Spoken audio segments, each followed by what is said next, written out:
All right, folks, welcome to another White House press briefing. Let me know if the music is too loud behind me. I want to make sure that you guys are able to hear me. Oh boy, have you guys seen the news yesterday and today? We have some very, very spicy news today, especially regarding the stock market. This is some crazy stuff, folks. There's going to be a lot of lawsuits. There's going to be a lot of very interesting days in the next couple of days. Very interesting stuff is going to be happening. And I've told you guys, pay attention. If you were paying attention, you would have known what was happening. This whole censorship thing is going to get worse. Not only in politics, but in everyday life, for everything that you can possibly think of. First, you get politically censored, shadow banned or whatever, and now you're even getting financially banned, shadow banned, or whatever you want to call it. That is crazy stuff. We're living in crazy times. And that's why I always tell everyone, pay attention. Pay attention, because if you would have paid attention to what the Federal Reserve was doing just a day before all of this stuff started happening regarding the stock market, then you would have known what was coming. But people don't pay attention. If you're paying attention up to right now, there has been 7. I believe it's 7. Hold on. No, 8. 8 press briefings with Jen. Have you been paying attention? If you haven't been paying attention, then that sucks, because you're going to get screwed. If you haven't been preparing to what is going to happen in the near future, then you're screwed. But if you have been preparing, if you have been listening, if you have been paying attention and tuning in, then you're going to be good. You're preparing yourself. You're paying attention. You're here every single day to tune in and check out what they're doing. That's all it's about. They tell you what they're doing. These people are not stupid. They don't hide it. They show it plainly. They put it right in center. They put it right in front of you. They tell you, we are going to do this and this and this. But since they know that nobody is watching, that nobody's paying attention, they just laugh at it and do it.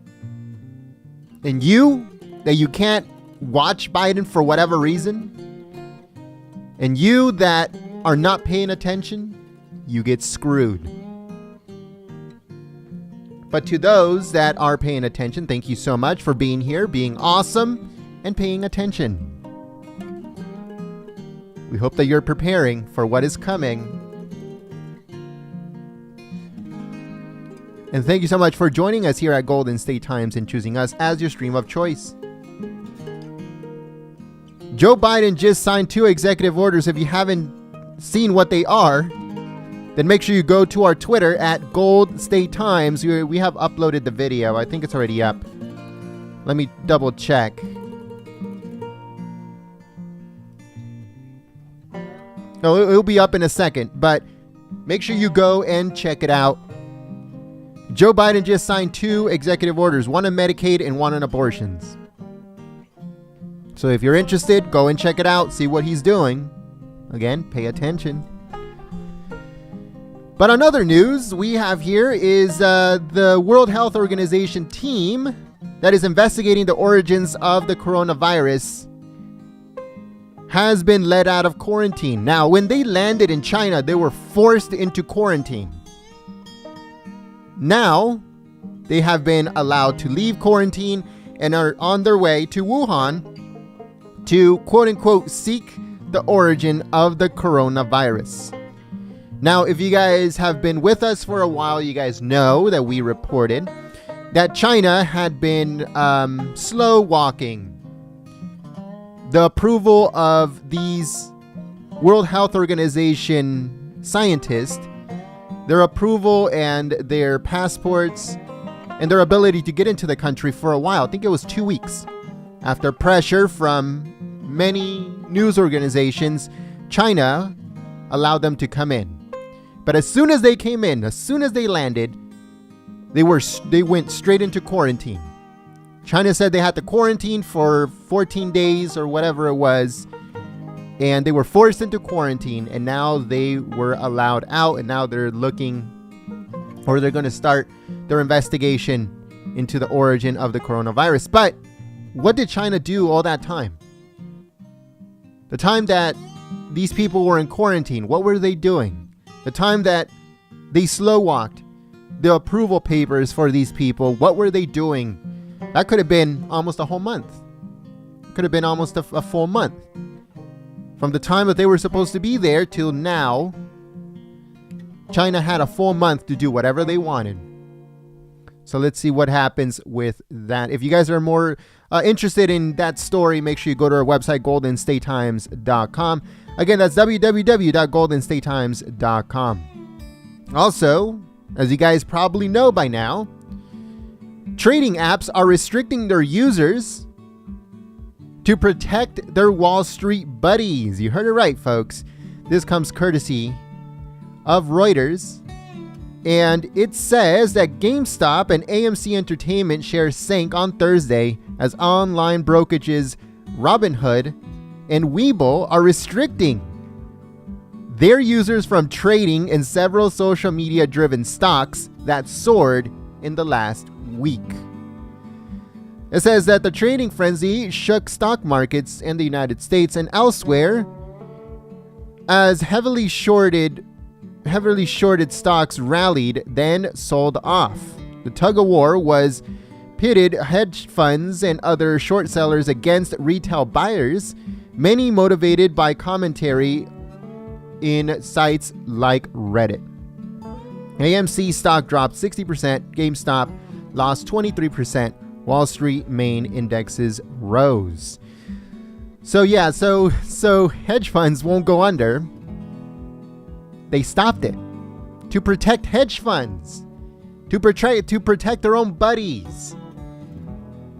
They halted trading on these stocks. I think it was like 3 or 4 stocks, GameStop, AMC, and 2 others. You were only allowed to liquidate them. And this is on Robinhood and Webull. This is crazy, folks. This is absolutely insane. So people have already started to sue. People that own stock on those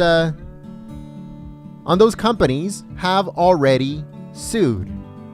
But let me switch over to the White House. We have the footage now. So just give me a second here.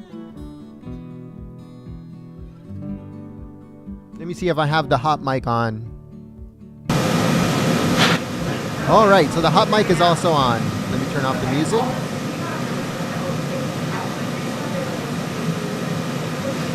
All right, folks, so we are now live. You're not live. I can't even speak. We are now live from the White House press briefing, the room.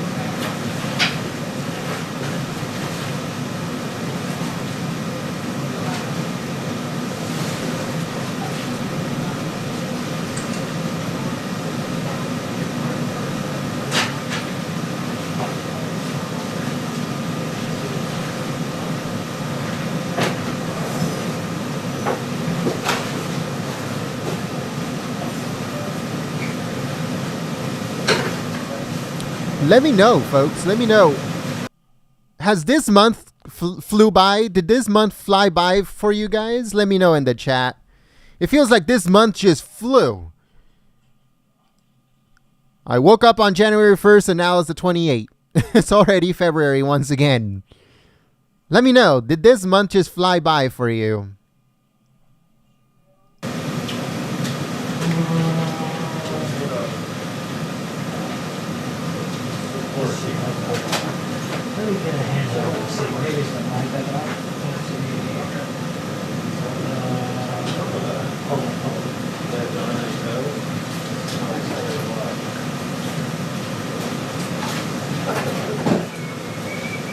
Ja, dan vervolgens wel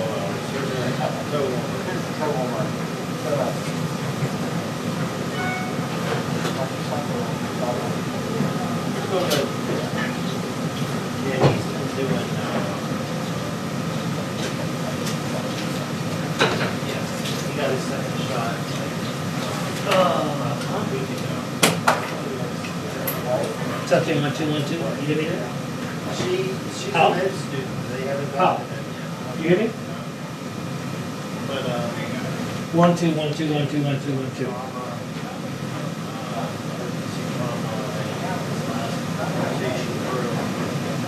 He's doing overnights. There's no. This is the hangout. That's usually done. You get the room noise. You know what? Hold on. Hold on. Yeah, don't monitor the basement. This is only for line 1. All right, folks, once again, make sure you guys please share the live stream on social media, and don't forget the thumbs down hurt us. The thumbs down just destroys our channel. So if you click the thumbs up button, thank you so much. You're awesome. You keep us alive here on YouTube. As you guys know, Golden State Times is the underground when it comes to news reporting. Underground press or underground news, whatever you want to call it. Uh-oh. What happened with the mic? Someone bumped into it. It's probably this guy, Mr. Vest over here. But like I was saying, folks, the thumbs down hurt us immensely. You know, and the thumbs down is not for the Biden administration, it's for us. That's what people don't understand. If you click the thumbs down button, it's directly at us, not at the Biden administration. But if you did click the thumbs up button, thank you so much for helping us out, believing in Golden State Times and supporting the free press. The algorithm destroys us when people click the thumbs down button. We're trying to see what's going on with the mic. I think this idiot bumped into it. But before we get the mic back on and we see what's going on with that, let's see what other headlines are going on right now at goldenstatetimes.com. Again, that's www.goldenstatetimes.com. Now, there's a bunch of different types of variants that are coming from different places regarding the coronavirus. So the coronavirus is bad as it is. If you guys don't know, if you guys are new to the channel, 2 of my family members have passed away from coronavirus last year, towards the ends of last year. And I know how disastrous the coronavirus can be. And I know what it basically does and what it looks like and what it does in the final days of the people that get contracted and are put under, pretty much. So when I hear that these variants are coming in from different places, it is kind of scary. It is kind of scary because, seeing it firsthand of what that virus does to people, it really does get really scary when you hear new variants of that virus detected. Now, first it came one from the UK, then one from Brazil, and now we have one from South Africa. So it says virus variant from South Africa detected in the U.S. for the first time. This comes courtesy of the Associated Press. It says a new coronavirus variant identified in South Africa has been found in the United States for the first time, with 2 cases diagnosed in South Carolina, according to state health officials. The 2 cases were discovered in adults in different regions of the state and do not appear to be connected. Neither of the people infected had traveled recently, the South Carolina Department of Health and Environmental Control has said. So, these people didn't even travel to South Africa, and they got infected by this new variant. So, be careful out there, folks. Even you, people that think that this is a hoax or a flu or whatever. Oh boy. That's all I got to say. But hey, some people don't want to watch this. People don't even want to watch this. Why? Who knows? People don't even want to pay attention to what's going on. Stuff that is going to affect them financially, physically, or not physically, but financially. It's going to affect their family. It's going to affect their life. One of these days you're going to wake up and that $6 gallon of milk that you bought a day ago is going to cost you $10 and you don't even know what the hell hit you. You're going to go to the pump. The pump used to be what? $2.30 or $3.30 if you're in California. And now you're going to wake up one day and it's going to be $6. And you don't know what the hell just hit you. Why? Because you're not paying attention. That is why.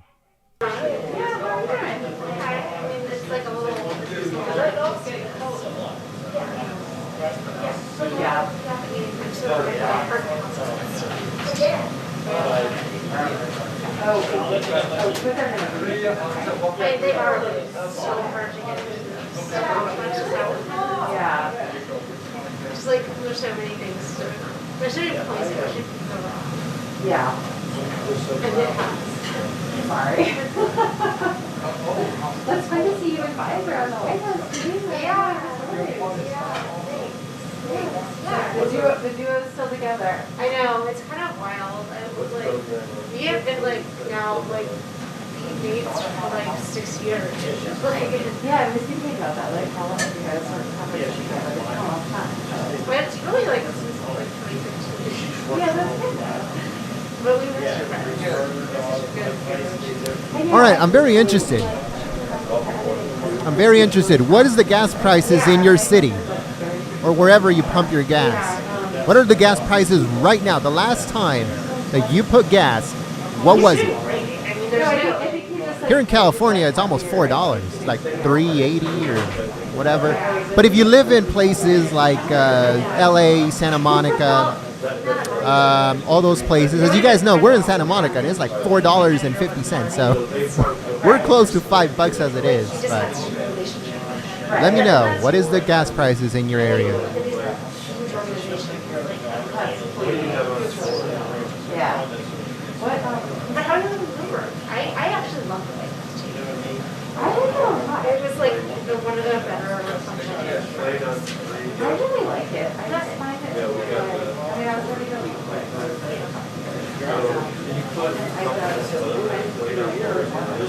Yeah. All right, so I'm getting some numbers here, and it looks like Kelly, you're definitely in California, aren't you? Let me know. Are you in California? Are you in Oregon, Washington, or New York State? Let me know.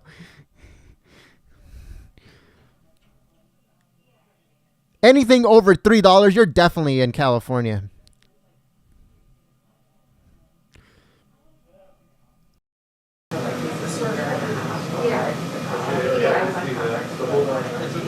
Yeah. What is that? Anyway, it's sort of like a long time coming. Yeah. So it's been like a huge good. I know this is where the policy. So what are you saying that you're sending out?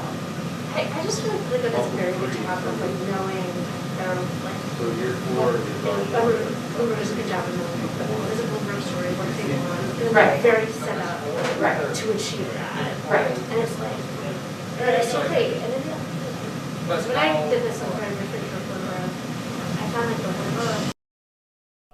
All right, so Kelly responded, and she says, California. I knew it. Oh, man, Aaron, you're in Santa Monica, aren't you, brother? I feel you, Aaron. $4.75. $4.75. That is definitely Santa Monica numbers. It's just amazing how. And I know who you're talking about. Yeah, so it's kind of like whatever you're doing is going to be like that happened to me a lot. Like I have to ask this questions about being paid and then like doing it divorce. Yeah, it's kind of long.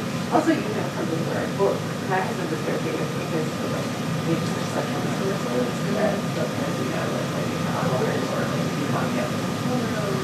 It was like your money is not. Oh yeah. I was telling my husband, I was like, everyone was, you know, there were really 2 years ago. Yeah. I got a suite, like, you know, they don't care. Great. And he was like, I don't know what this, you can't go through it. You should do TV. relax. I just don't know you can't do that. And he was like, and now look at you. The sweets in the Google Glass. I was like, I love it. I'm here for it. Yeah, Come no, here. Come here. you should definitely. There's the best. Doesn't see it. Oh, yeah. So let's access the reference. What's that? Lisa Lana. Oh, I heard that actually. She was what was like to. She's fun. I want to try for it. Checking in with So Hal. much fun. So I just made like 10 phone calls. Did you guys hear that fake laugh? Sounded like a witch. Right. In a nutshell. Definitely a fake laugh. Plan was, but he spoke to Jay Shea, and Jay said his concern is that everybody's going to hear what They don't want to hear the it. client says. They're going to come out there and listen to it. When he makes news, everybody's going to report on it for us. I said, you realize that when we're out there, that's in the position, or anybody else, Gary or other people, everybody else is listening and they got their phones and they're recording. Yes. It's no different. Yeah. He goes, I know that. So it comes down to the wind. I said, yeah. And he goes, well, that's a good argument. He goes, let me call Jay and I'll present it to him and see if we can, and I'll tell him what you told me. In the meantime, Kevin calls me and says, I understand he's I thought I was going to talk to him. So he's concerned about it. I said, Kevin, I said, he's my friend. He called me about something else and I brought it up, okay? He went, oh, Well, it'll okay. be fun when He says, we can't do it. I know, totally. As Gabby just called me. Yeah. I said, it's done all the time. He goes, we can't do it. She actually still He goes, let me call Brian Foss. I can get Brian Foss. Which one? No. He goes, which one do you want to do? Would you rather stay on the north one? I said, yeah, I'd rather stay on the north one. He goes, okay, I'll make that happen. He calls me back and goes, Brian's got a doctor's. Good. I fucking just said, you know what? I'm telling you all this shit. Gabby's told me 3 times. So here's what I'm going to suggest. Because we got to do both. All right, folks. So before they begin, we have some news here that are going to be pretty interesting. So General Motors, or GM, plans to end sales of gasoline-powered cars by 2035. 2035. Now, let me know in the chat. Do you guys think that's a good idea or a bad idea for GM to completely end sales of gasoline-powered cars by 2035? That's not that far from now. That is around, 14 years from now? What do you guys think? Let me know. And let me know, does anybody here in the chat own a GM car? I've never owned one. I always thought they were cheap and unreliable, but I don't know. Do you own a GM car? And what do you think about them stopping all sales of gasoline-powered cars by 2035?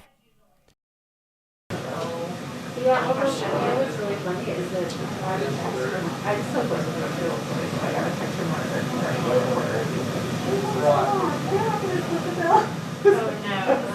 Oh, okay. So I don't know. Well, I have another something that I want to do is, but I'm trying to think of like, I don't have too much. So what?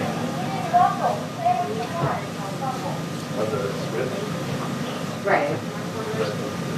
Yeah. Yeah. That's a good question.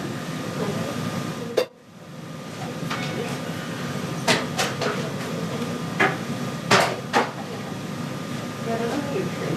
Yeah, I know, I've been like struggling with it. We'll just see how it pops out on my. Yeah. Hey, Tim, It's like my trouble. we have that panhandle that's there? Right. They're on the very end. Yeah. Right. And you I'll see you guys there. Oh, yeah, I know. Right. Yeah, no, it's good, it's good. That's a good question. Come on, man. You in a hurry? Come on. Breaking news? No, you're in the way. You're not even supposed to be in here. Hi, sorry I was so frantic. I was like nobody could hear the audio. Like nobody had the audio. People were like, oh, I'm like, I thought the lighthouse was the That was hilarious. I don't know if you guys heard that. The other guy telling the other tech. So one tech telling the other tech, "Hey, where you going, man? Why are you in such a hurry? Breaking news or what?" That was hilarious. I'm sorry. I guess that was just news comedy.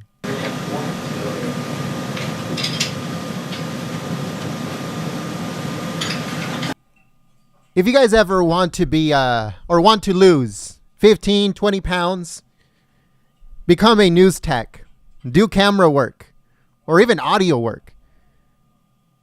It is hard. That's hard work, folks. Believe it. That's hard work, especially at a convention like CPAC or the Republican National Convention, something like that, where you have to run from one place to another, or Politicon. Politicon is one of the worst. You have to run to different venues and set up cameras, take down cameras, run, and that's hard work. And you will lose a lot of pounds if you do it.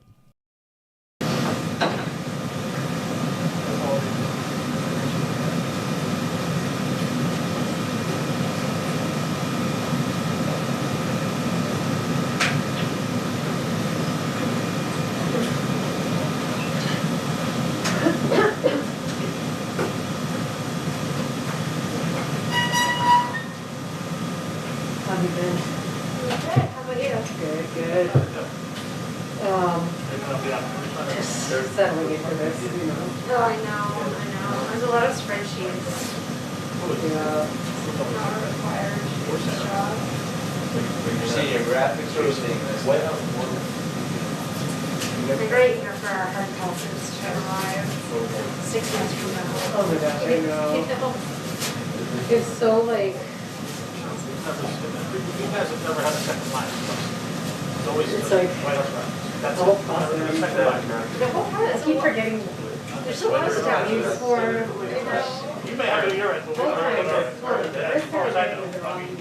Oh, Because the first thing I was thinking was like, and then you want to press away and press. I think so. oh. So like I said, this is all short, I'm about to get it. That's what I have. Here's a Mac. No, it was like a whole camera. I think yesterday I realized right after school. I know, well, I sent it in and it didn't work somehow. Like I still wasn't in the system. So this morning I decided to find my run with getting my COVID test. I was like, oh, I'll run to my house, get COVID tested, and then run back. And then I went to Vermont. All right, that's good. But it was a disaster because I wasn't in the system. So I was like standing there in the cold, like outside. They're You don't even have the ability to. You may. We know. It was ISP. Yeah,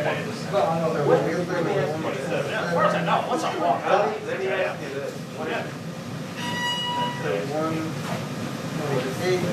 Okay, well, it's up on screen. Yes, backward. I don't know. Never use it.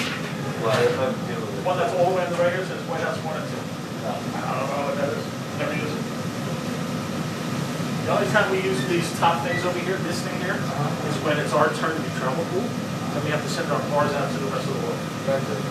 Only time. Once every 5 days, I touch that, and then he touches it tomorrow, and he touches it.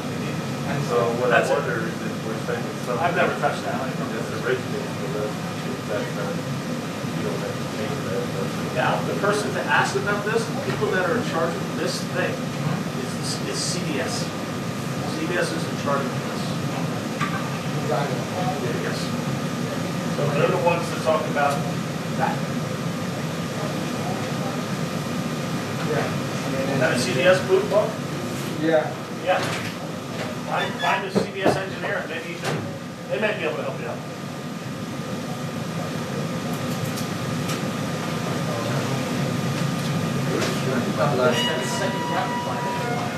Well, the problem is, Like today. yeah, one thing we're asking And is, sign it at the same time. Right now, they can send, but we're not going to get and we're not going to get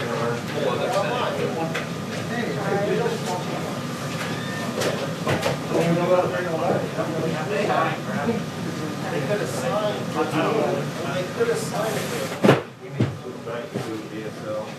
They're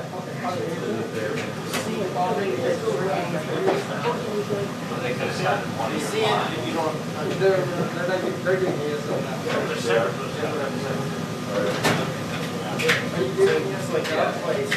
Well, it's black too, it's easier now, but yeah.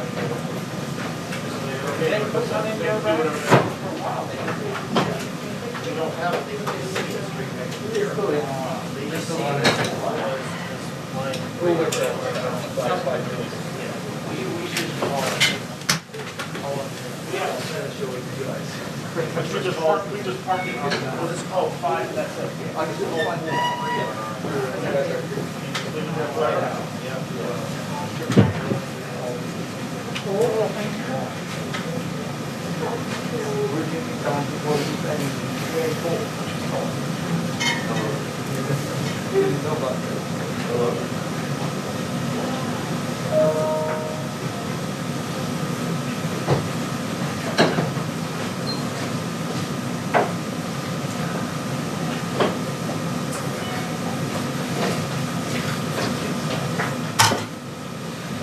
Alrighty.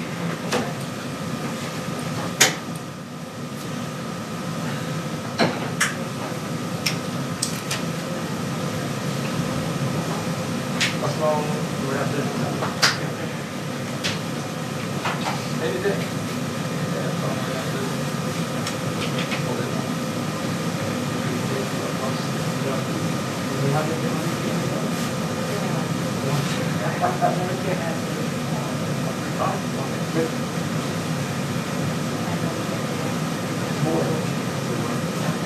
No, it's all working.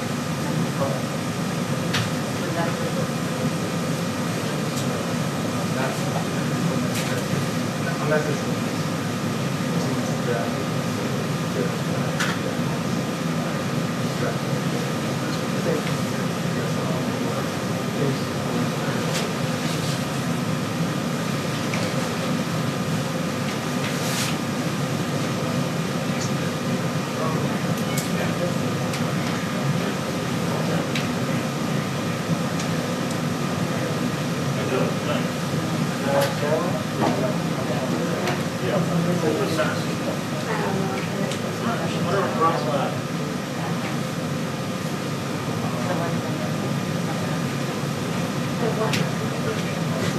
oh, that's just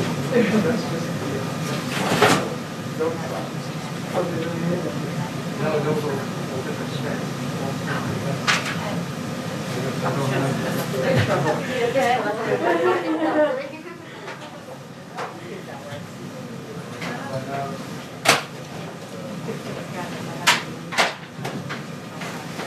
How are ya? Good to see you. I'm here today. That's good. You're good. Thanks.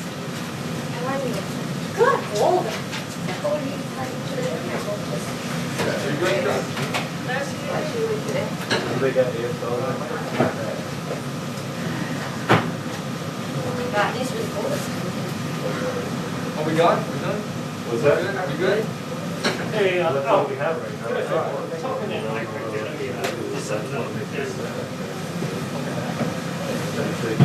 Yeah. Can we verify it one more time? Let's go. She's on her way. Yes. Check, 1, 2. Check, 1, 2, 3, 4, 5, 6, 7, 8, 9, 10. Check. Check. CBS audio check. 1, 2, 3, 4. Check. Can you hear me? Yeah, I got it. All right.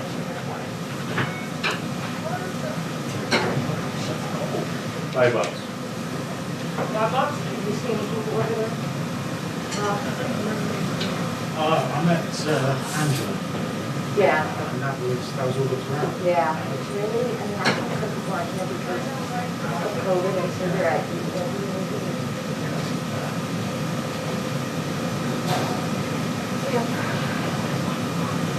I think the travel days are over. For a while. Yeah, and I know you love it, so do I.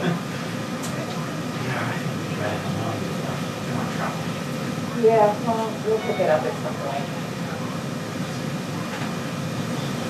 Yeah, what is it? I still I always call on you for the, Wow. like 10 volunteers per item. I figured who's giving me a shot, you know, having. There's so many. Even, MPOP yesterday. But I guess that's still new. Yeah, I knew that one.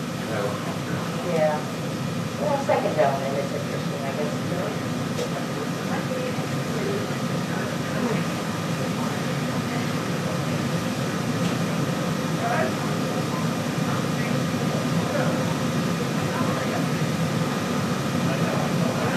You know, especially after the campaign, all that ending, and then.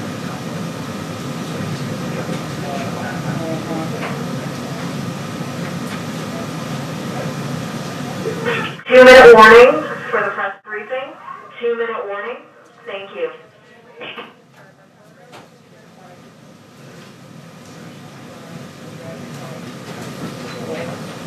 All right, folks, 2-minute warning.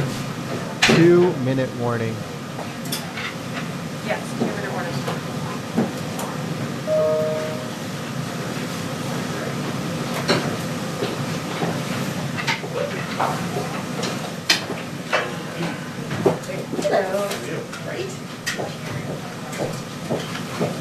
Okay, let's do this. You ready? Yeah, man. I don't have to mess this one. Okay. Just get this one right. All right. I'll do my best.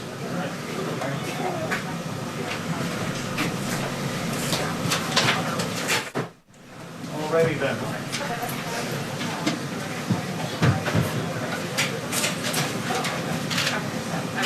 You do it until you get it right.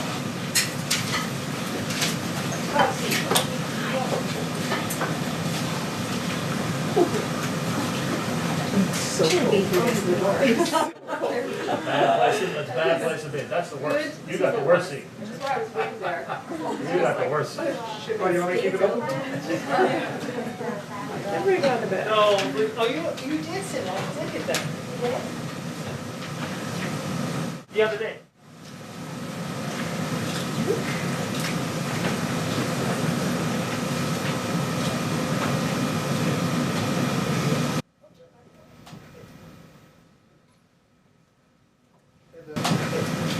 Hi, everyone.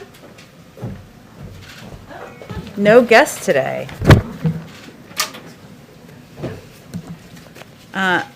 Good afternoon and happy Thursday. Before we get into questions, and I promise ample time for questions today, I wanted to share just a few updates with you. First today, President Biden signed 2 executive actions that will begin to restore and strengthen Americans' access to quality, affordable health care. Specifically, he directed agencies to re-examine rules and other policies that limit Americans' access to health care and consider additional actions to strengthen Medicaid and the Affordable Care Act so they can continue to provide access to life-saving care for millions of Americans. As a result, the Department of Health and Human Services will open healthcare.gov for a special enrollment period from February 15th to May 15th. And just as a reminder, the prior administration only had it open for 6 weeks, so this is double that length of time. Starting February 15th, Americans without health insurance can go to healthcare.gov and sign up for health coverage, often at little or no cost. The president also rescinded the global gag rule, which bars international nonprofits that international funding. Let me state this again. Which bars international nonprofits that provide abortion counseling or referrals from receiving U.S. funding. And he directed the Department of Health and Human Services to take immediate action to consider whether to rescind regulations under its Title X Family Planning Program. These also, of course, build on the actions the president has taken to put equity at the heart of his administration's response to COVID-19. Second, I wanted to update you on the amendment being made to the Public Readiness and Emergency Preparedness Act, or PrEP Act, declaration on the COVID-19 response. HHS will amend the current PrEP Act declaration to permit recently retired doctors and nurses to administer COVID-19 vaccines and to permit anyone currently licensed to vaccinate within their home state and to administer shots across state lines. So we've talked a lot in here about the need for not just vaccines, but vaccinators, and this is an effort to put more vaccinators in the field. A number of states have already taken action to ease licensing requirements to expand the vaccinator workforce, but this nationwide action will make that easier across the board. The amendment will help us in our vaccination efforts with the continued goal of 100 million shots in 100 days. Also today, I just wanted to point you to, which you may have all seen, the statement by National Economic Council Director Brian Deese about the quarterly GDP and weekly unemployment claims. And finally, a note on the Vice President's schedule. Today she's doing local TV interviews and meeting with editorial boards in West Virginia and Arizona to discuss the American Rescue Plan. So with that, go ahead. Thanks, Jen. I've got two, one foreign, one domestic. I wanted to ask you about the Pakistani Supreme Court's decision to release the man that was convicted of the killing of journalist Daniel Pearl. Does the White House have a response, and are there plans to ask for his extradition to the U.S. for a trial? The United States is outraged by the Pakistani Supreme Court's decision to affirm the acquittals of those responsible for Wall Street Journal reporter Daniel Pearl's kidnapping and brutal murder, which shocked the world's conscience in 2002. This decision to exonerate and release Sheikh and the other suspects is an affront to terrorism victims everywhere, including in Pakistan. We recognize past Pakistani actions to try to hold Mr. Pearl's murderers accountable, and we do note that as of right now, Omar Sheikh remains in detention in Pakistan under national security authorities. But we call on the Pakistani government to expeditiously review its legal options, including allowing the United States to prosecute Sheikh for the brutal murder of an American citizen and journalist. And we're committed to securing justice for Daniel Pearl's family and holding terrorists anywhere accountable for their heinous crimes. And the State Department, I know, also just put out a statement. To ask about this flurry of executive orders we've seen. President Biden ran on a pledge to restore unity.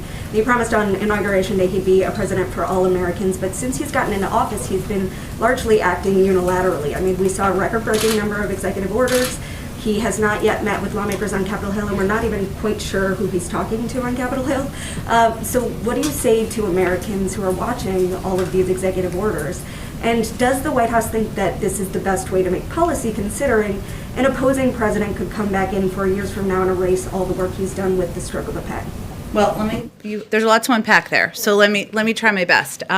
First, the president put forward a large and bold COVID relief package, $1.9 trillion, that is meant to address the challenges the American people are facing and the dual crises that that the country is facing, from the pandemic to an economic recession as a result. That package has the support of the majority of Americans, according to every poll that we have seen publicly released. So I would say first that part of unifying the country is addressing the problems that the American people are facing and working to reach out to Democrats and Republicans to do exactly that. And that's exactly what he's doing. He's had calls with Democratic and Republican members of Congress, many of them. He's doing more calls today, but he's doing calls regularly throughout the week and has done them back to when he was inaugurated and even before then. But he's also calling Democratic and Republican mayors and governors to talk to them about what their needs are on the ground. So his objective as president is to deliver on what he promised in his inaugural address, govern for all of the American people by focusing on addressing the issues that people are facing that aren't just hitting blue states or red states, aren't just hitting Democrats or Republicans, but are crises that we are all facing. And I think the polls will tell you that people are responding to that. In terms of executive actions, he also ran with a commitment to take steps immediately to address the pain and suffering that the American people were feeling. And that includes overturning some of the detrimental, harmful, and at times immoral policies and actions of the prior administration. But he's the first to tell you, as he said many times publicly, he's not going to take executive action alone. That's why he's put forward a number of packages that he's actively working with members of both parties to move forward on. Follow-up, if the issue is that Congress is so broken that he needs to work quickly unilaterally to get some of this done, then does he support the move towards reconciliation that Senate Democrats are talking about right now? It's essentially the same idea. Well, I didn't say that was his point of view. Those are your words, not mine. I would say his view is actually that these policies, the policies in his COVID relief package, are policies that are not Democratic or Republican. Everybody wants their kids to go back to school. Everybody thinks that there should be more shots in the arms of Americans. Everybody thinks that the American people should get more relief and a bridge in this period of time that is such a challenge. So what he's saying is, here's my proposal. Here's how I think. Here's how economists, medical experts, health experts think we can address these crises we all agree are impacting all of our constituents across the country. Let's have a conversation about it. That's what he's doing. At the same time, he's not going to delay action that would help bring relief to the public and help bring access to affordable health care to the American people, help ensure women have access to reproductive health as well. So, there are a lot of steps he's taken over the past couple of weeks. He's not going to delay actions that require immediate action, that he can bring that relief immediately, but he's also going to work with Congress. He's proposed multiple bills to do that. Go ahead, Mary. Following up on that, Democratic leaders on the Hill appear to already be eyeing reconciliation. We heard Leader Chuck Schumer today saying that they're moving ahead with or without Republicans. Does this undermine your calls for bipartisanship, and are you urging them to give this more time? Well, we're all very close to this here, reconciliation and all the terminology in Washington. Everybody who's watching may not be. Reconciliation is a parliamentary process. It's a way to get legislation through. It's a way to get relief to the American people. The president wants this to be a bipartisan package, regardless of the mechanisms. Republicans can still vote for a package, even if it goes through with reconciliation. There's no blood oath anybody signs. They're able to support it regardless. And he wants this to be a bipartisan package. He's listening to Democrats and Republicans. We all are, to ensure that that's what it looks like at the end of the day. But it doesn't seem that you can get both the speed you want and the bipartisanship at the same time. So which is the priority? I don't think that's true. We refute that notion. These challenges that the American public are facing are urgent. People don't know how to plan to have food on their table now. They're worried about whether their kids can go back to school in a couple months now. They're worried about getting the vaccine now. And those are issues that Republican elected officials are hearing, Democratic elected officials are hearing from their constituents, and we're confident that people are going to listen to them and come together to support a bipartisan bill. And just one other question on COVID. The South Africa variant is now been discovered to be here in the U.S. You, of course, have taken steps to ban non-U.S. citizens from South Africa from traveling here. That ban goes into effect on Saturday. Can you explain why Saturday? Why not sooner? Well, the testing requirements we put in place that you noted were put in place for all departures, including South Africa. They take place. They will be put into effect at noon on January 26th. So this actually goes into effect Friday night, fair, to Saturday morning, close, and was put into place very quickly over the course of a week to stand up the necessary process. I mean, it takes a little bit of time to put these restrictions in place, to work with airlines, work with regulatory authorities to get them in place. We did that as quickly as possible, and before there was a reported case, of course, because we've seen the reports and we listened to health and medical experts.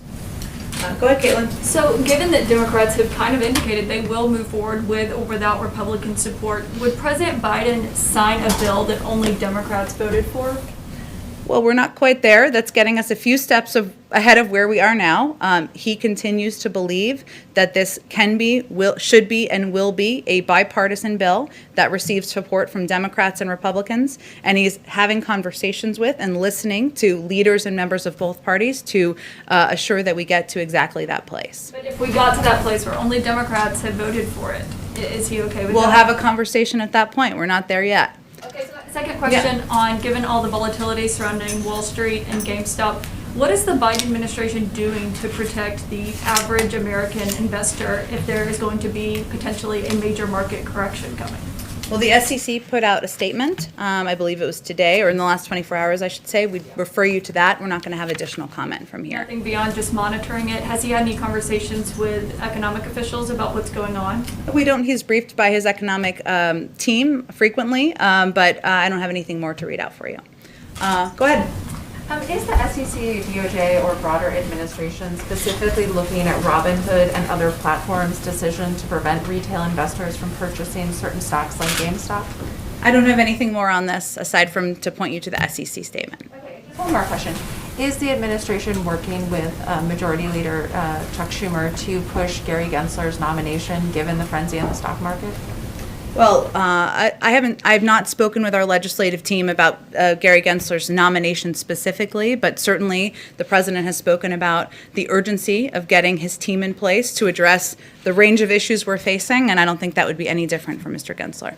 Go ahead, Sabrina. Thank you so much. First on the COVID relief package, in order to cut a deal, would President Biden be willing to entertain a smaller package? Well, first, and you didn't ask me this, but since there was some reporting this morning, I just want to take the opportunity to be crystal clear. We're not looking to split the package. That is not a proposal from the White House. I talked to the president about it this morning. That is not what our focus is or our intention is. And the reason is because we are not going to put ourselves in a place or anyone in a place where we're choosing between helping families to put food on the table and making sure kids get back to school, or making sure kids get back to school and getting a vaccine in the arms of Americans. Now, at the same time, what the president has conveyed to all of us and had during his conversations with members of Congress is that he's put his proposal out there. He was in the Senate for 36 years. He, of all people, appreciates the back and forth, the engagement, the opportunity to hear from members of all sides on what they like, what they don't like, things they think should be smaller. Some have proposed things should be bigger. There's, of course, lots of ideas. No member of Congress is a wallflower that are out there in public, and certainly that reflects the private conversations as well. And, there are areas. For example, there has been some discussion of, can this be more targeted? The president believes that, and that based on his recommendations of economists and his health and economic experts, this is a plan. This is a overall package and proposal that is absolutely targeted toward the people who need it most. But he's happy to have a conversation about that, and happy to have a conversation about any component that people are coming at him with good ideas. But our focus is on making it better, improving the package as people have good ideas. We're open for business and open to hear from members of Congress on that. But we're not going to do this in a piecemeal way or break apart a big package that's meant to address the crisis we're facing. On COVID, can you confirm that the Biden administration is actively looking into expanding mandatory testing for domestic travelers here in the United States? And what other new domestic requirements can you detail that might be forthcoming? Well, we had put out just a couple of days ago, as we talked about earlier, some specific requirements on international travel. As you know, I don't have anything to preview for you or predict on domestic travel restrictions. Our team is always evaluating and how to keep the American people safe. Go ahead. Thanks, Jen. Can you give the American people any hope that the vaccine supply is going to go much over 10 million doses a week for the next couple months? Well, as you know, but in case people watching don't know, the president made an announcement just 2 days ago about increasing the supply of vaccines to ensure that we are getting as much of the supply into the hands of governors and elected officials as we can to get the vaccine into the arms of Americans. We're going to continue to push. As he said, he's going to continue to push. We will all continue to push. But the issue is not just vaccine supply. A big issue is vaccinators and the capacity to have people who can put the vaccine into the arms of Americans in communities and in neighborhoods to be able to do that. And it's also vaccine locations. So we already made an announcement less than 48 hours ago about increasing the vaccine supply going to states. He will continue to push. Our goal is, of course, to continue to increase in all of these areas. But the main issue is supply, isn't it? It's one of the issues. We will be in a place by this summer where we will have enough supply for the public, but that doesn't ensure that everybody will have had a vaccine, because we need to ensure we have the materials to distribute the vaccine, the vaccinators and qualified individuals to literally put the shots in the arms of Americans, places to do it. This is why this is such a Herculean task, because it requires so many components. Sanofi just announced that it has struck a deal with Pfizer to produce 125 million doses of the Pfizer vaccine, but that's all going to the EU and it's not going to start until this summer. Has the White House been talking to domestic pharmaceutical companies about doing something similar more quickly?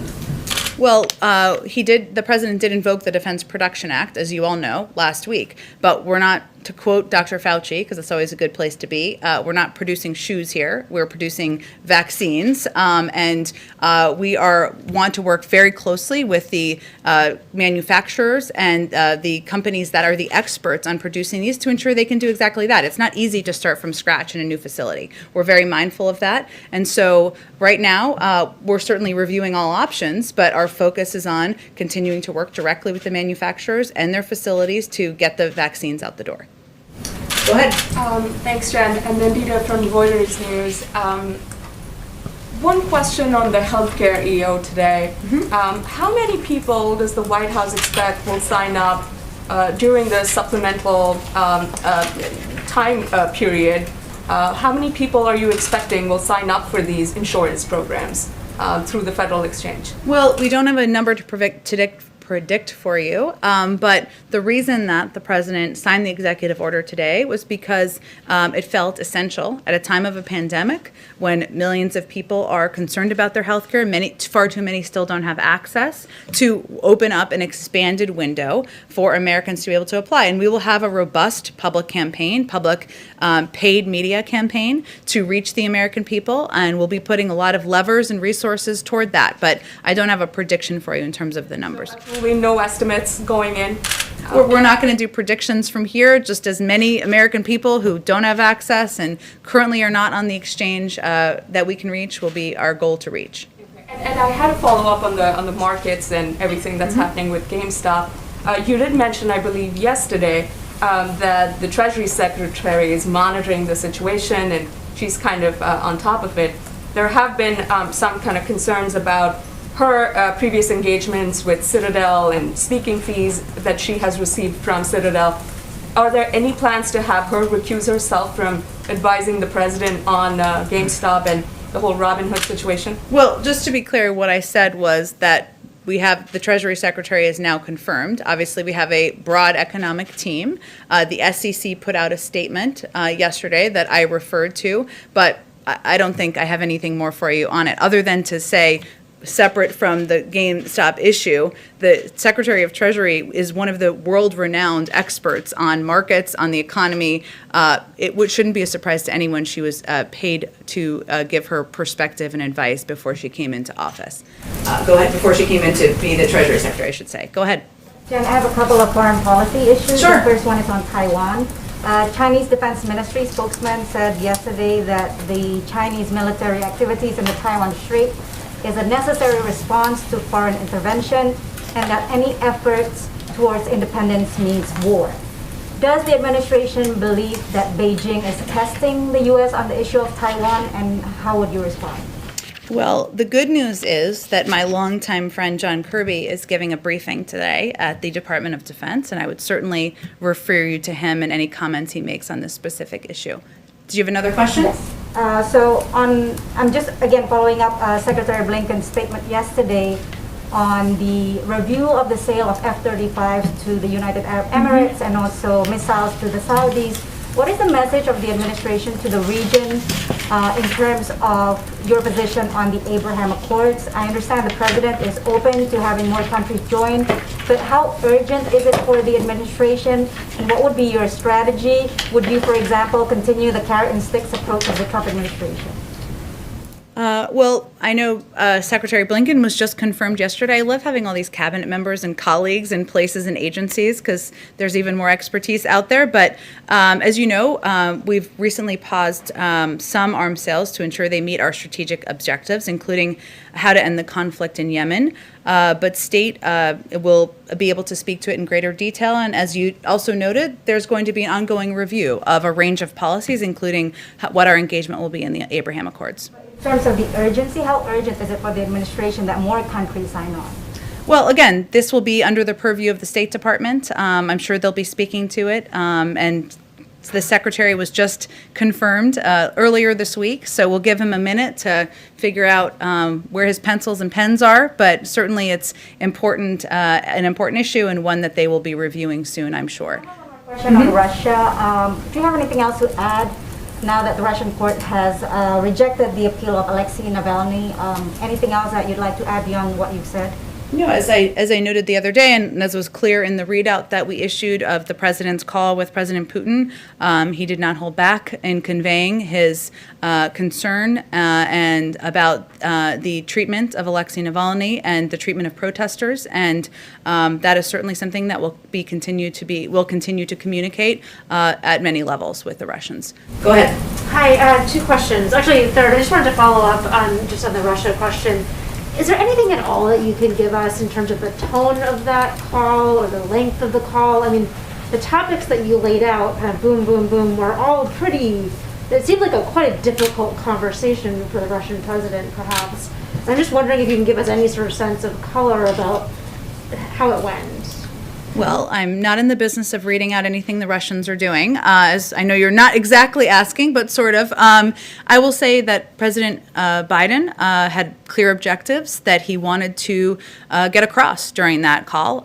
He has never held back as it relates to President Putin or his concerns about the actions of the Russian government, and he certainly conveyed that clearly during the call. As you know, there's also a review that's underway about a range of activities that is being overseen by his national security team, and he touched on a number of those issues during that call. But I don't have anything more for you. I'm sure the Kremlin is happy to give you a readout of how well President Putin thinks the call went. Go ahead. Fair enough. Another question is just on immigration. A federal judge in Texas has blocked your 100-day deportation pause. I just wanted to see how that's impacting the Biden agenda and if that is any way a reason for perhaps a delay in an immigration EO that we've been expecting. No, I will say, I know we had a statement on the specific case you referenced, which I'm happy to circle back with you on it if you haven't received it. In terms of our overarching agenda and approach to immigration, there was an early and draft version of what our executive order plan and schedule looked like, and that was early and was draft and was not accurate. But I will tell you, get some sleep this weekend. We'll have more to say next week on immigration. The president will, so we'll have more to report out to you in the next couple days. One final thing here.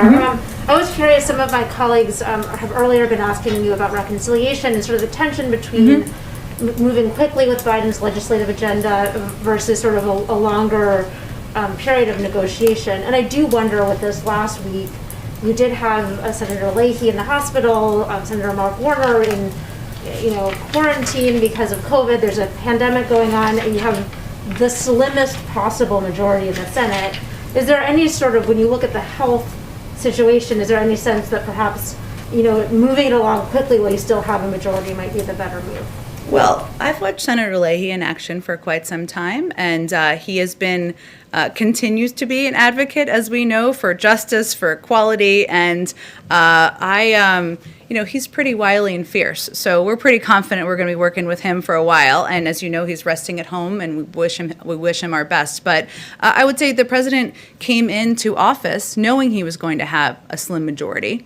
And that it would be essential to work with both Democrats and Republicans, and that it would be extremely challenging, if not nearly impossible, to get big, bold work done on behalf of the American people without working with both parties. And that's exactly why he has himself had a number of engagements and calls with members of Congress, Democrats and Republicans, and why he has asked his team to do exactly that as well. So we've known, of course, even before the election in Georgia, we thought there wouldn't even be a slim majority. We would be in the minority. So, he's been planning for that, and we've been planning for that through the course of the last several months. Go ahead. Yeah, I'm following up on immigration. I understand what you're saying about the document that's out there with some executive orders and dates, but the Chief of Staff also indicated that immigration would be coming by February 1st, which I believe is Monday. So are the immigration executive orders coming on Monday? And is there some desire to wait until the Secretary is confirmed for the executive orders, or can you give us shed some more light on this? No, I would say, as you guys may know from doing your own planning with long-term enterprise stories, sometimes things change. And things change in communications planning and what day you're going to put information out. And there's a range of reasons for that. But I would say stay tuned. We'll have more to say next week. If it's Monday or not, just sometime next week? It will be next week. One of the executive orders that we're talking about, a plan for family reunification at the border, I mean, that's one. Obviously, there's many, but that's one that a lot of people are waiting to kind of hear what that plan is. Is that something we should expect? Well, the president talked about his commitment to putting together a commission for reunifying families. He remains committed to that, and we'll have more to share on that soon. Go ahead, all the way in the back. Thank you so much, Jen. I'm Raquel Crahembur from TV Globo Brazil. I have two questions. Going back to the climate crisis, during the campaign, President Biden warned of economic consequences if Brazil did not reduce deforestation on the Amazon. I'm wondering what kind of consequences he's considering, if it could hurt, for example, the trade negotiations with Brazil or the OECD support. Well, we just announced yesterday that we're going to be doing a climate summit coming up in the next couple of months. And of course, this is a big priority for President Biden. And that's why he asked his good friend, former Secretary Kerry, to lead our climate international effort. And certainly Brazil will be a key partner in that. But in terms of what those negotiations and discussions look like, it's a little too early for that at this point. And I'd certainly send you to the State Department and Secretary Kerry's office for more details. So just a follow-up, did he invite the Brazilian president? Will he invite for the summit? And is also President Biden still planning to label countries as climate outlaws? And if so, would Brazil be part of this list? Well, we're not quite there yet, given we just announced it. There haven't been invites or anything that went out, but we're happy to keep everybody updated. And certainly, as the United States is a large emitter, so is Brazil, so is China, so are many large countries and large economies, and we all have a role to play in addressing this crisis. One more question, Jen. When does President Biden think he will be able to start doing, or he will do his first international trip? And where would be the first place he would go? I don't have anything to preview or predict for you at this point. As you know, we haven't done any domestic travel yet, given COVID, so I certainly don't have any predictions about a foreign trip. Go ahead, Sabrina. So I had a question on, at her confirmation hearing yesterday, UN Ambassador Designate Linda Thomas-Greenfield said she believed that BDS, the boycott, divestment, and sanctions movement to pressure Israel, is unacceptable and borders on or verges on anti-Semitism. Is that a characterization that the White House shares when it comes to the BDS movement?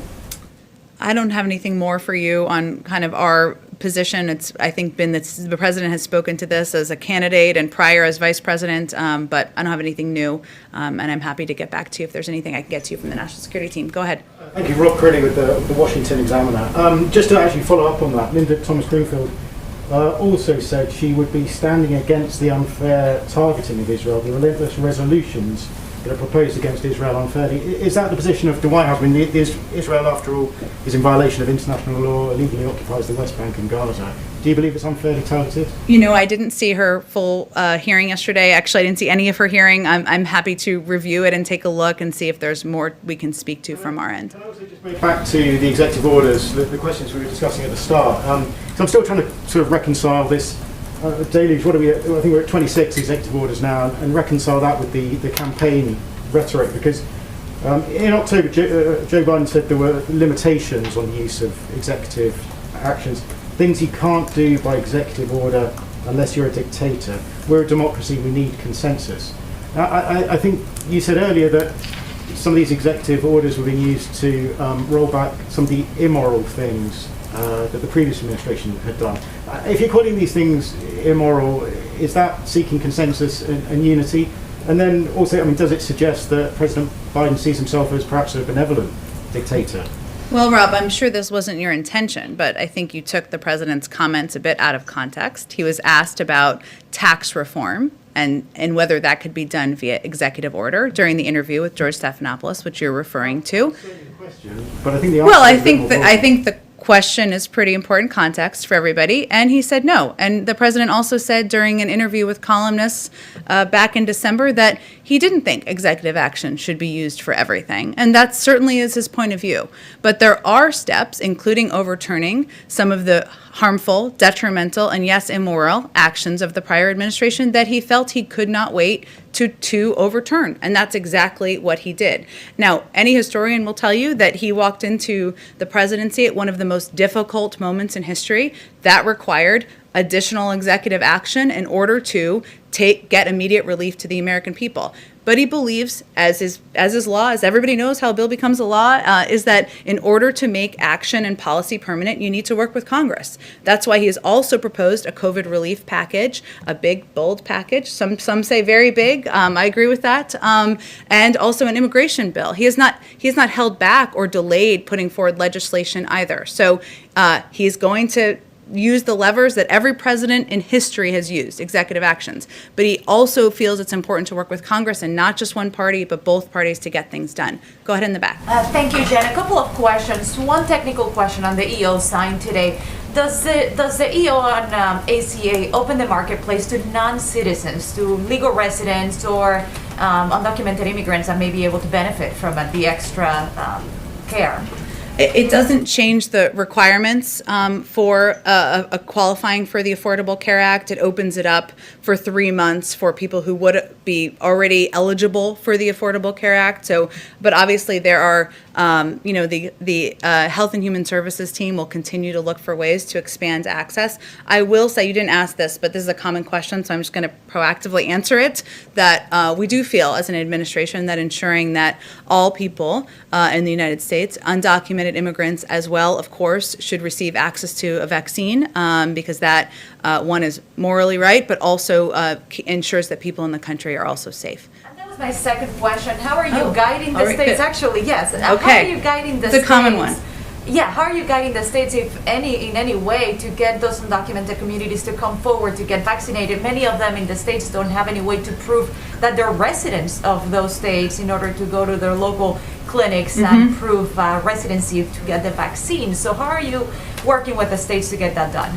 It's challenging. We've talked about this a bit in here. I mean, there's obviously vaccine hesitancy, which certainly exists in communities of undocumented immigrants and the concern of what it will mean for their status. But we are focused on ensuring we get the vaccine out broadly and to communities across the country, because that will make the American people safer. And it's something we have to be both creative about, aggressive about, ambitious about. It's one of the reasons we need additional funding through the American Rescue Plan, but also one of the reasons why we plan to have an aggressive public education campaign to help embolden and empower local doctors and authorities. If I may ask one more on Cuba, do you guys plan on walking back all of those restrictions that were put into place under the Trump administration after the Obama administration had opened things up with Cuba? Well, our Cuba policy is governed by two principles. First, support for democracy and human rights. That will be at the core of our efforts. Second is Americans, especially Cuban Americans, are the best ambassadors for freedom in Cuba. So we'll review the Trump administration policies, as we are in a number of other areas of national security, with an eye to ensuring that our approach is aligned with that. But we will take our own path. I don't have anything to predict for you at this point in time. Go ahead, Alex. I wanted to clarify something. We talked a little bit about the administration's stance on school reopenings yesterday. Sure. I wasn't really clear on that, so I got a little better information. Ron Klain indicated that he believes, or the administration believes, that schools need more funding for them to be safe enough to reopen for students to go back. But there's been a number of studies, including the recent one out of the CDC, that have shown evidence that schools are perfectly safe for students to go back, and there were recommendations that they should go back. So this seems like a bit of a dispute between teachers' unions and sort of data and the science. So where does the administration stand in that dispute? Well, first, let me be absolutely clear. President Biden wants schools to open, and he wants them to stay open because it's obviously very disruptive for families. I'm a mother, for anyone who has kids, for kids to come in and out of school. But that means making sure, as you said, that every school is able to have the equipment and resources to open safely. Not just rural schools or private schools, which often is where a lot of the school reopenings and schools staying open is happening. It's more of a challenge in public schools where they don't have that funding from tuition or smaller populations where it's easier to put in place the actions needed to keep the schools open. But the CDC study, which I know has received a lot of attention, was based on kind of an area that was more rural in Wisconsin. It was not, and I think what Dr. Walensky has said is that, and I think she said this on CNN last night, is that for areas where they are more populated, where schools where there's a lot more foot traffic, that there are going to need to be a lot of steps put in place in order to make the schools reopening safe. But we are committed to doing that. That's why the president signed an executive order last week supporting the safe reopening of schools. It requires the Departments of Education and CDC to provide evidence-based guidance. So that will include things like testing, smaller class sizes, more ventilation, better cleaning, PPE, strong state and local public health guidance. But we want to provide that clarity from the federal government because there's a lot of confusion, and public schools especially don't know what steps they need to take, how to ensure they're safe. Those are all good decisions that are going to be made locally, but we want to give them the guidance. That's in process. Our team is working on that. Dr. Walensky, the CDC, and our health experts, and we hope to have more specifics soon. Maybe two more questions? Go ahead. So American savings rate has been up throughout the pandemic. And so I'm wondering why give all Americans a $1,400 check and why not means test for the relief that your administration is talking about? Well, first, the proposed checks, I mean, have the same criteria as the package that received broad bipartisan support in December, right? So approximately the $1,400 checks would go to families making approximately $150,000 a year. There's a scaling up, as I think you're referencing, up to about $300,000. I think you all are aware of this, but just for everybody else. And, there has been some questions about that. President Biden, our economic team, we're open to discussing that. But we want to ensure that the families that need relief, that need assistance, get it. And I would say at a time where we saw the economic data today, and this was reflected in Brian Deese's statement, it was worse than any week, I don't want to misquote myself here, than that we saw during the Great Recession. I mean, people are suffering. Millions of people are out of work. People don't know how to put food on the table. These challenges are real. The data shows it, but we also see long lines for food pantries. We see, people who are out of work and don't know what they're going to do to make ends meet. And so that's tangible, that's real, and we want the package is going to need to be big and bold to address that. And then since we've been talking about women's health and access to abortion today, does the administration plan to suspend the requirement that the medication abortion pill be picked up in person? I know that that's something that advocates have been pushing for after the reversal under the Trump administration. Yeah, I have certainly seen some reporting and questions about that. I'll have to talk to our health team about that specifically. Can I ask one more about the travel restrictions? Sure, go ahead, and Caitlin, then we'll go to you.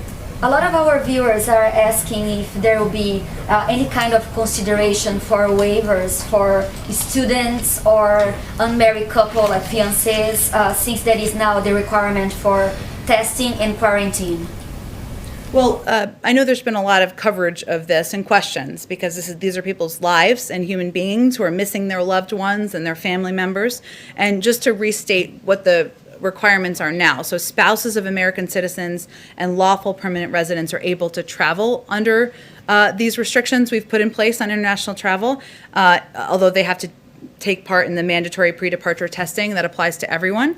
And we are reviewing and assessing, I should say, how students and unmarried couples and how we can proceed with that moving forward. I don't have anything to preview for you, but our team is looking into that. What is the criteria? Why countries with high numbers like Russia or India or Mexico are not in the list?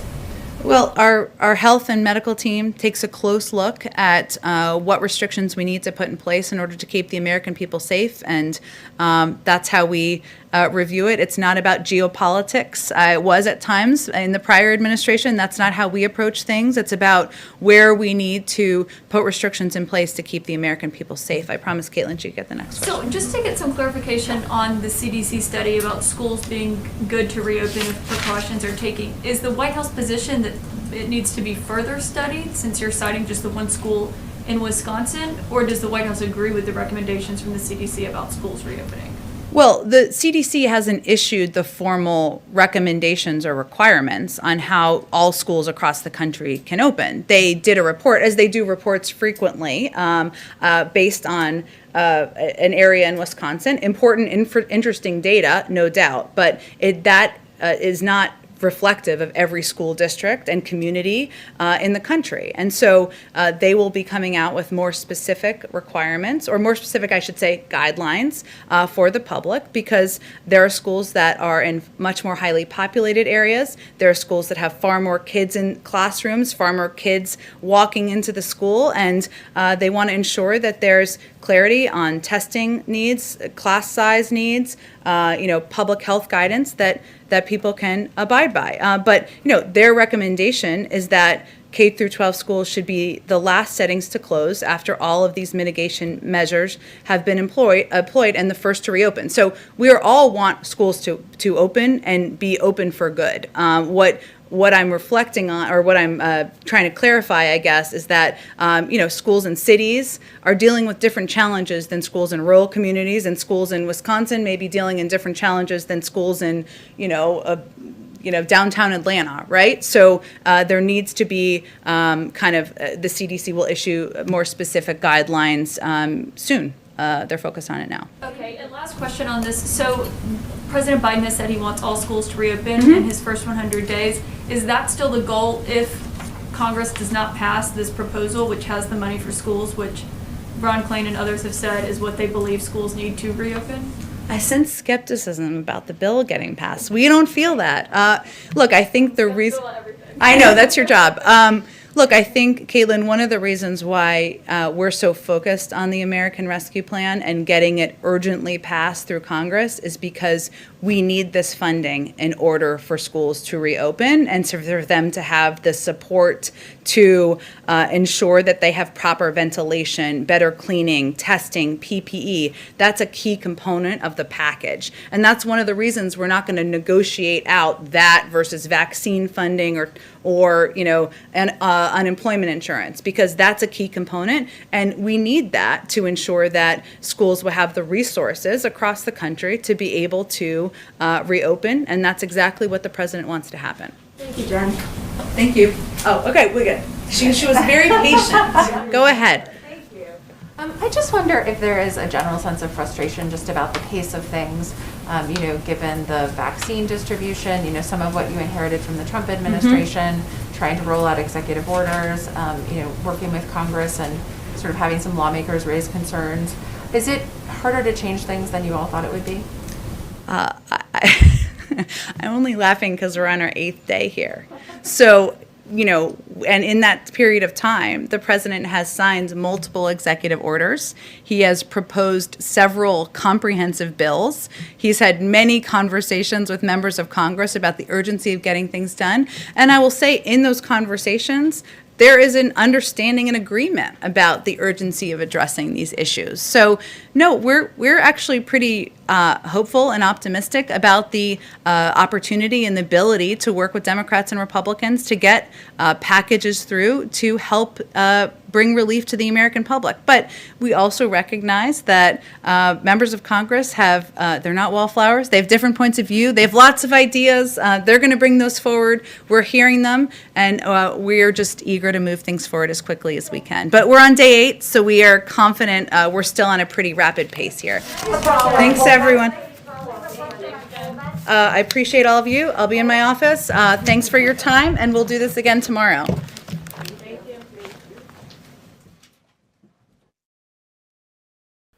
All right, folks, thank you so much for joining us here at Golden State Times. If you guys enjoyed our coverage of the White House press briefing, then make sure you give this live stream a thumbs up, and you subscribe and you click that notification bell if you are new. Thank you so much for staying informed, paying attention to what's going on, and because of you guys doing that, you're going to be well prepared for what is coming next.